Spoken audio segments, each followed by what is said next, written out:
Hello everyone, and welcome to the channel where we bring you the most powerful and inspiring stories from history. Stories that teach us about courage, leadership, and the fight for what is right. And stories that help you learn English naturally. Today, I am going to tell you about a boy who was born in a tiny log cabin in the middle of the wilderness. A boy who had only 1 year of formal schooling in his entire life.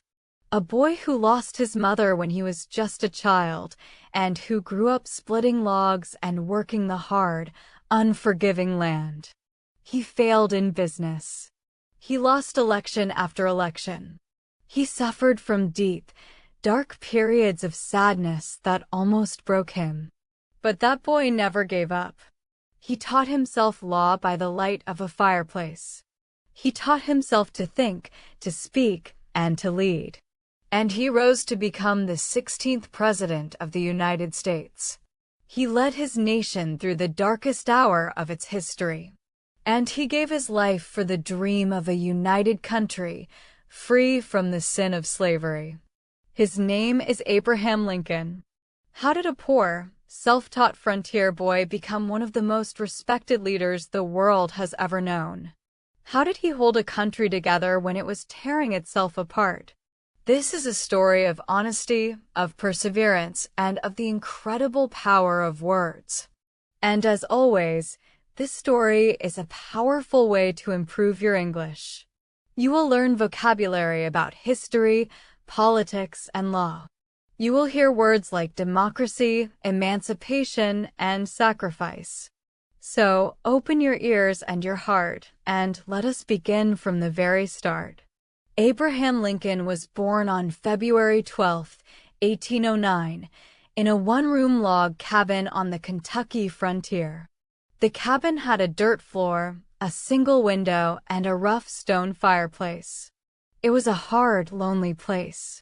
His father, Thomas Lincoln, was a farmer and a carpenter. He was a strong, honest man, but he could barely read or write.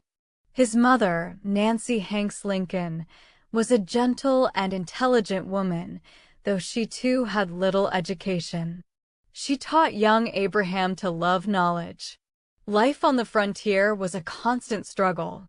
The family grew their own food. They hunted for meat.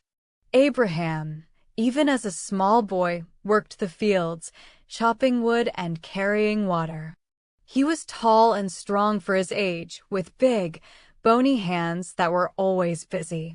When Abraham was just 7 years old, the family moved north to the wild forests of Indiana. They built a new shelter, a simple three-sided lean-to made of logs and branches. They lived there through a freezing winter. The wind cut through the cracks. The snow fell on their blankets. Then, tragedy struck. In 1818, when Abraham was only 9 years old, his mother Nancy fell sick. She drank the milk of a cow that had eaten a poisonous plant. She became violently ill, and within days, she died. Abraham helped his father make her coffin, carving pegs from wood because they had no metal nails. He stood by her grave, silent, crushed by a grief too deep for words. For a young boy who already had so little, losing his mother was a devastating blow.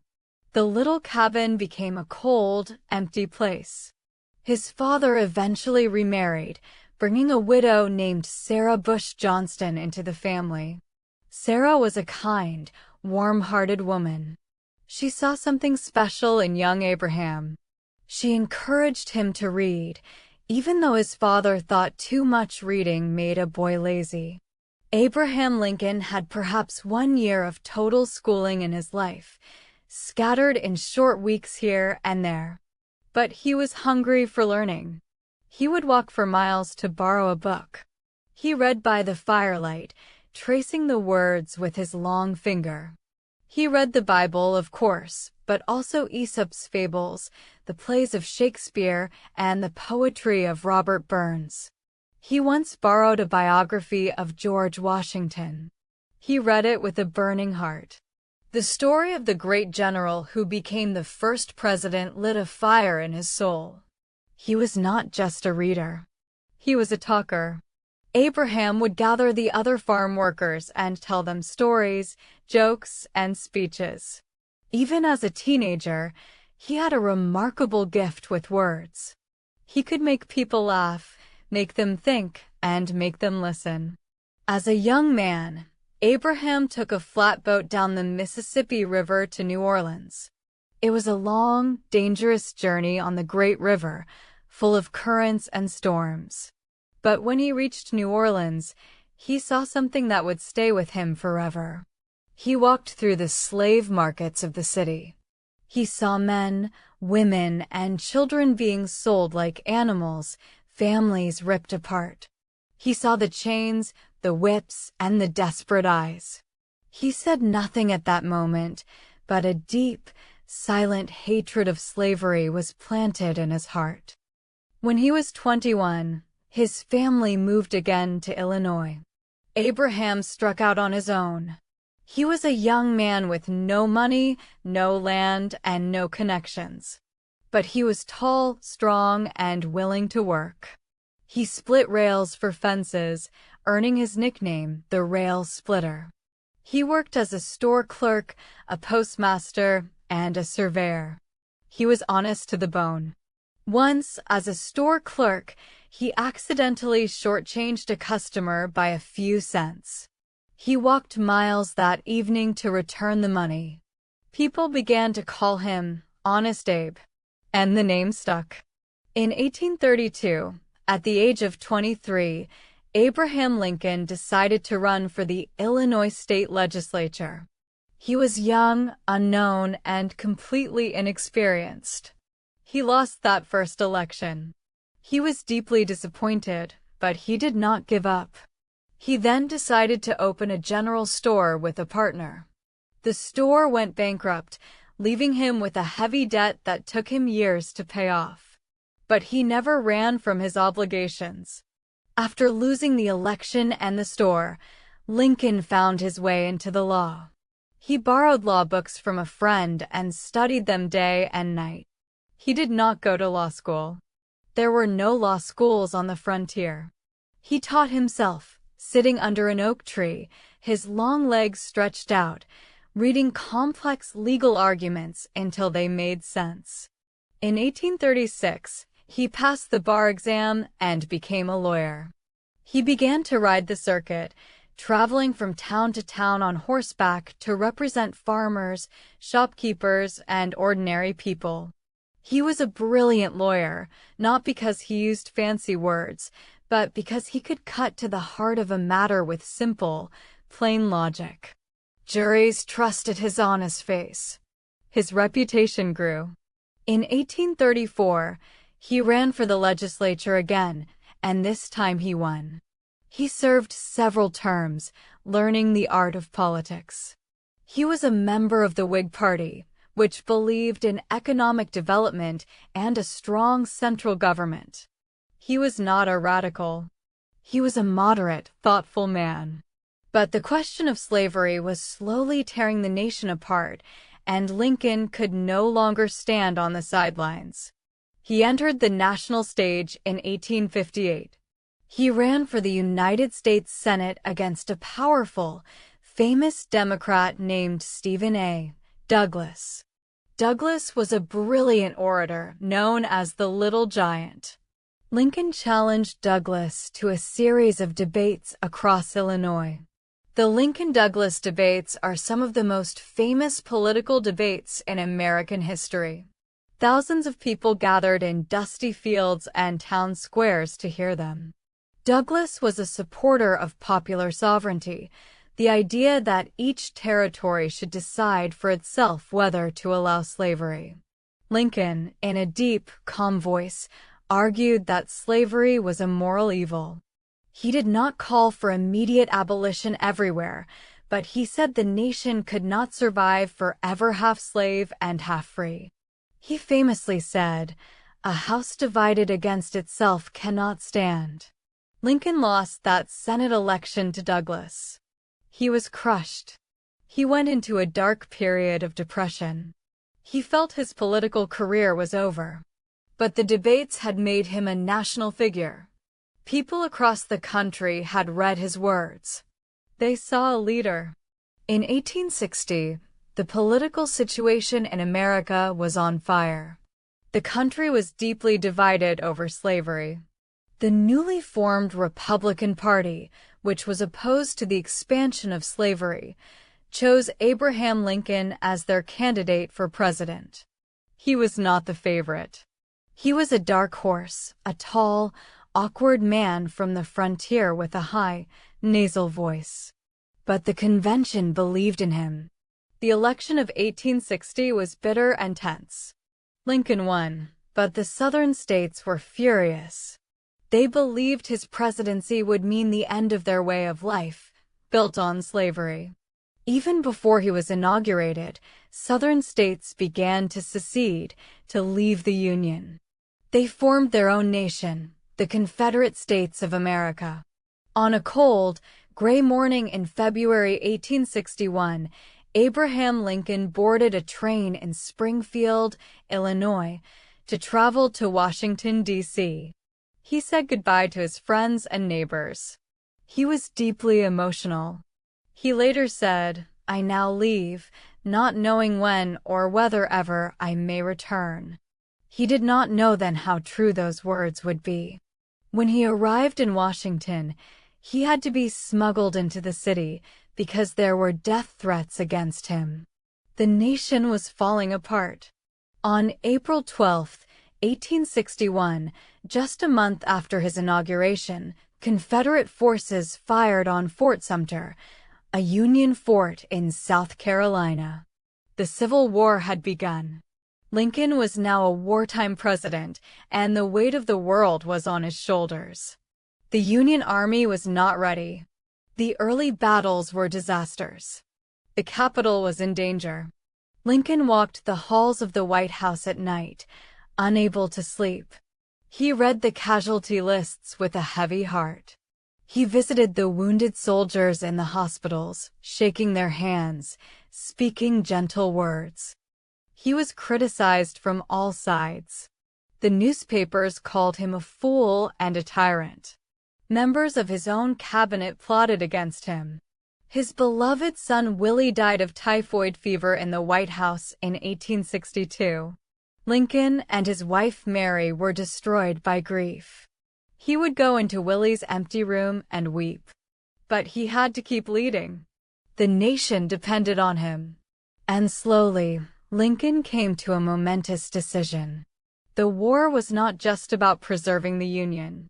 It was about ending slavery. He believed that the nation could not be truly healed unless the great evil of slavery was destroyed. On January 1, 1863, Lincoln signed the Emancipation Proclamation. This historic document declared that all slaves in the Confederate States were free. It was a military order, a moral statement, and a turning point in history. It did not free all slaves immediately, but it changed the character of the war. Now, Union soldiers were fighting not just for territory, but for human freedom. It also allowed African American men to join the Union Army, and they fought bravely. Later that year, in November 1863, Lincoln was invited to speak at the dedication of a new national cemetery at Gettysburg, the site of one of the bloodiest battles of the war. The main speaker gave a long, tower speech. Then Lincoln stood up. He spoke for just 2 minutes. He said, "47 years ago our fathers brought forth on this continent a new nation, conceived in liberty and dedicated to the proposition that all men are created equal."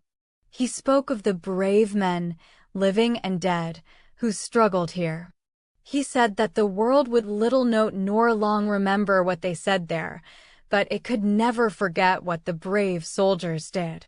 He ended with these immortal words, that this nation, under God, shall have a new birth of freedom, and that government of the people, by the people, for the people, shall not perish from the earth.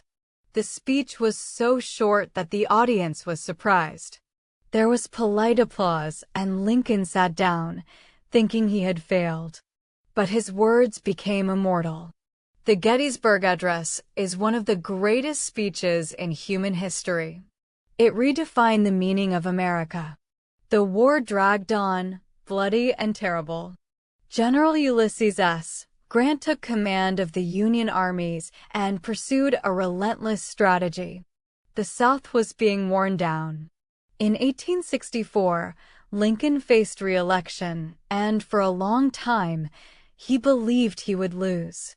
The nation was tired of war. But a series of Union victories turned the tide. He won re-election. In his second inaugural address, in March 1865, with the war finally nearing its end, Lincoln did not speak of triumph or revenge. He spoke of healing. He said, with malice toward none, with charity for all, with firmness in the right as God gives us to see the right, let us strive on to finish the work we are in, to bind up the nation's wounds. Just a month later, on April 9, 1865, General Robert E. Lee, the leader of the Confederate Army, surrendered to Grant at Appomattox Courthouse. The Civil War was effectively over. The Union was saved. Lincoln was overjoyed. He walked the streets of Richmond, the fallen Confederate capital, surrounded by newly freed slaves who reached out to touch him, calling him Father Abraham.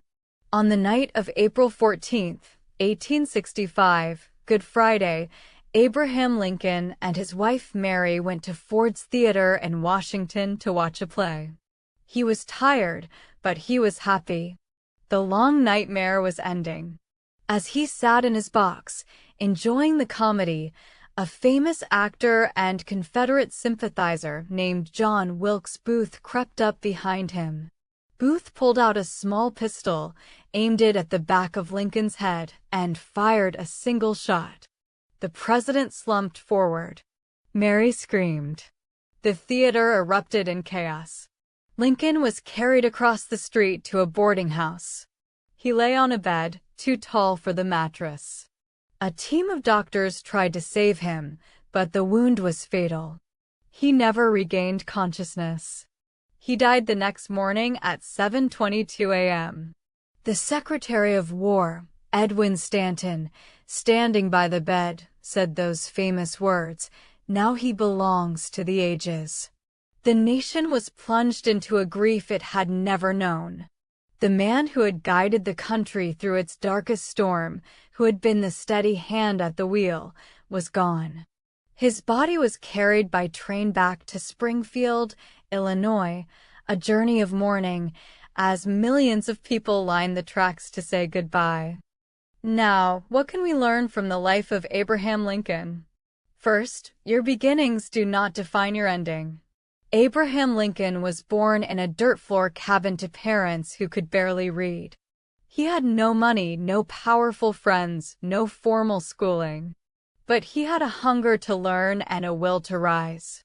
No matter where you start in life, you can achieve greatness through hard work and self-education. Learning English is your log cabin. It is your humble beginning. Build from it. Second, persevere through failure. Lincoln lost his mother. He lost his job. He failed in business. He lost election after election. He suffered from crippling depression. But he never, ever gave up. Each failure was a lesson. Each defeat made him wiser and stronger. You will fail on your journey. You will have days when you feel like quitting. Remember Lincoln. He is proof that failure is not final. Third, honesty is the best policy. Honest Abe earned his nickname through a lifetime of integrity. People trusted him because he was truthful, even when the truth was hard. In a world that often celebrates shortcuts and lies, be someone who is known for honesty. Your word should be your bond. Fourth, use words to heal, not to harm. Lincoln had every reason to hate the South. They had started a war that killed hundreds of thousands. But in his great speeches, he spoke of forgiveness, of binding up wounds, of malice toward none. He knew that a lasting peace could only be built on reconciliation. Your words have power. Use them to bring people together, not to tear them apart. Fifth, have a moral compass. Lincoln's views on slavery evolved over time, but he was always guided by a core belief in human dignity. He saw a great evil and, in the end, he acted to destroy it. Stand for something. Let your life be guided by principles of kindness, justice, and equality. And finally, sacrifice for the greater good. Lincoln gave his health, his happiness, and ultimately his life for his country. He carried a burden so heavy it would have crushed most men. But he carried it because he believed in the cause of the Union and freedom. True leadership is service. Abraham Lincoln once said, "I am a slow walker, but I never walk back." And he also said, "The best way to predict your future is to create it." You are creating your future right now by learning English. It is a long walk. It can feel slow. But you are walking. You are not walking back. You are walking toward a new world of connection and opportunity. So, like Lincoln, be patient. Be persistent. Be honest. And let your life be a story of rising, of serving, and of never, ever giving up. Thank you for listening to this story. If it moved you, if it gave you hope or inspiration, please hit the like button and subscribe to the channel. Share this with a friend who loves history or who needs a reminder to keep going. And tell me in the comments, what part of Abraham Lincoln's life touched you the most? I read every comment.